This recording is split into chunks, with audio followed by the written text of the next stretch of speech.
Hi guys, welcome to another Divi theme video. This is Jamie from System22 and webdesignandtechtips.com. But we've got a very fun, simple, eye-catching effect for you today. We've got three little Blurb modules right here. Want to hover over one anywhere? That little icon's going to start rotating. Take your mouse off, it's going to stop. Same with these right here. Like I say, really eye-catching. If people are mousing around your site and that sort of thing happens, it's going to get their eyes on it pretty quickly, which is exactly what you want. Okay, well, let's do this. Let's get started. I'm going to enable my Visual Builder.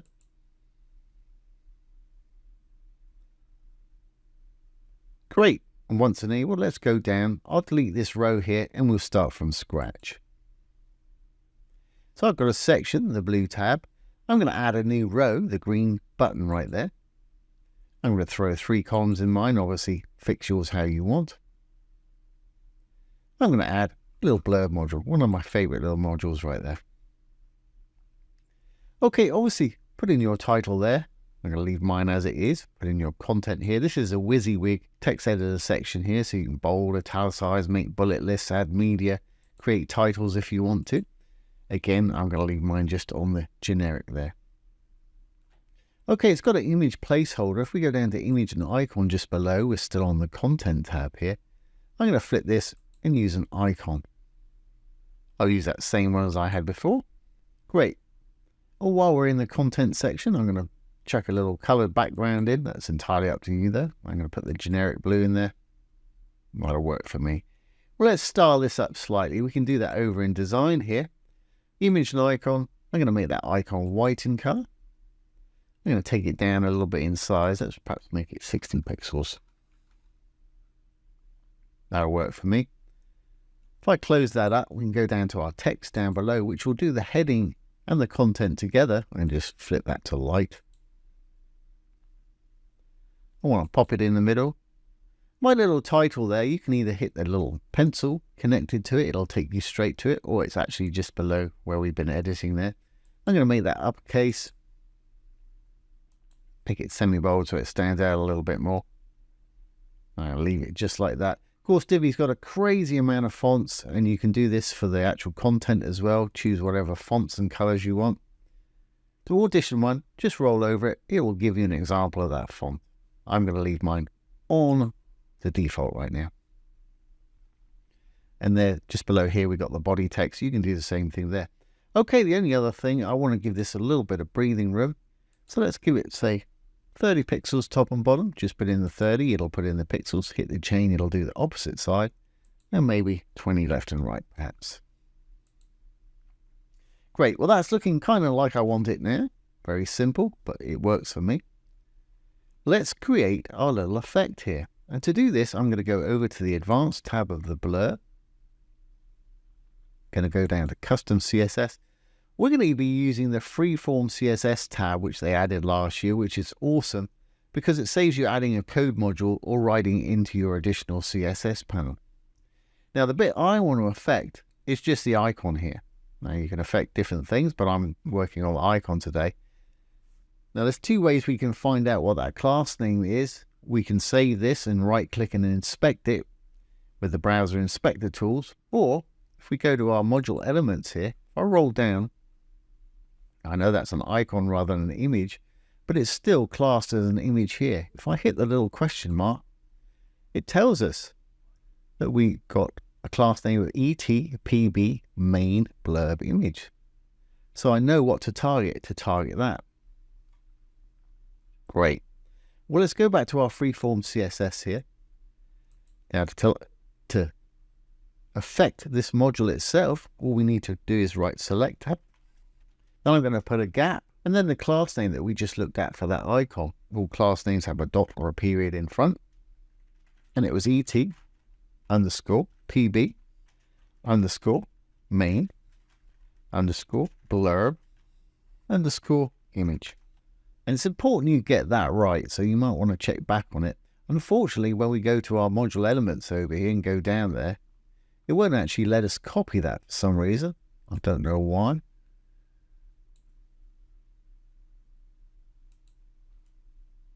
But as you can see, it's easier to type in. or you can use it in your inspector and you will be able to copy it that way. Okay, after that, I'm going to put a gap. I'm going to open some curly brackets. And we're going to tell it what we want it to do. Well, I want to create an animation that makes this spin.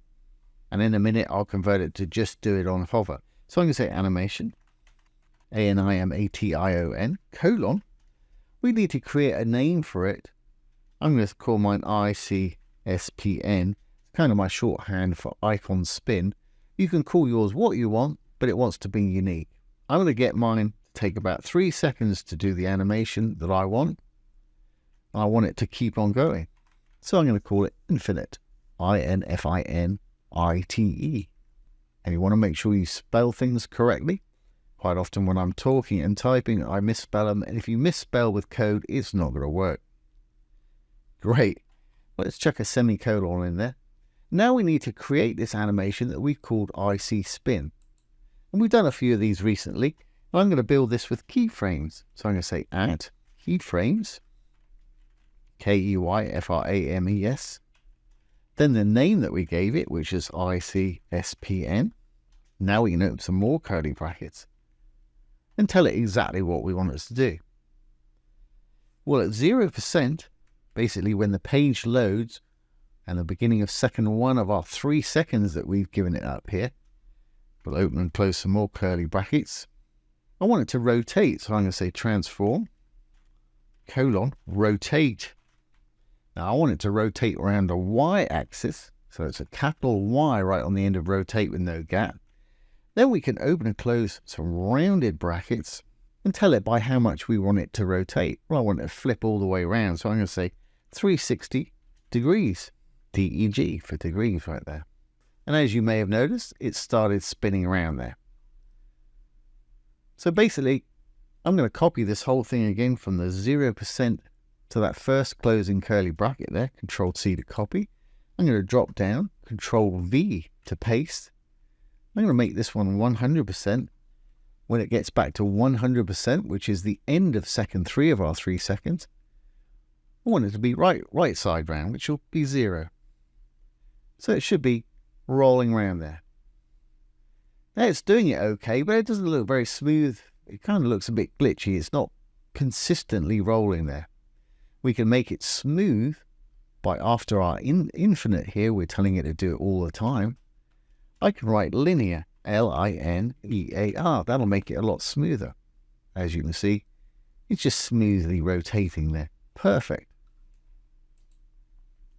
Now that's all great and everything, but I actually only want it to do it when we hover over the module itself. So when they're hovering around the page here, if they hover over it, it's going to start spinning.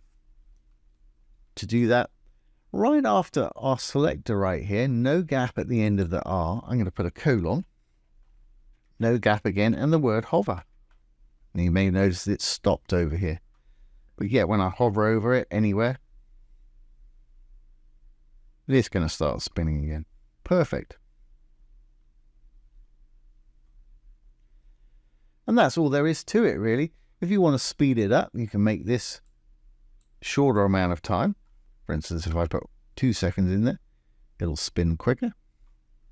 If I put 4 seconds in there, or higher obviously, it's going to spin slower. I'm happy with my 3 seconds. Now, for anybody that wants to, I'll copy this code and put it down below the video. You're welcome to copy and paste it. But I would suggest that you get in the habit of just writing code, because it really will take your editing to a different level. And CSS is not difficult. It really is not. And it's fun to use. So like I say, I would suggest that you write this out yourself. It'll help you remember how it goes. But it is down below for anybody that just wants to copy and paste it. So once we've got that, we can save our changes here. And I'm sure you know how easy it is to duplicate this effect. Just hit the 2 little duplicate squares right there. I'm going to hit it twice. Grab the cross, left click, drag it and drop it where you want it. Doesn't matter, they're all identical. Then of course you can go in, change out the title and change out the content itself. And you're good to go. Let's just make sure this is all going to work on the front end. I'm going to hit the little purple button. Save draft or publish if you're ready. And let's exit the Visual Builder. If we roll on down to our little modules here, you'll see when I hover over them, that icon's going to start spinning. Same for the next one, and same for the next one. Like I say, very simple, but very eye-catching little feature there.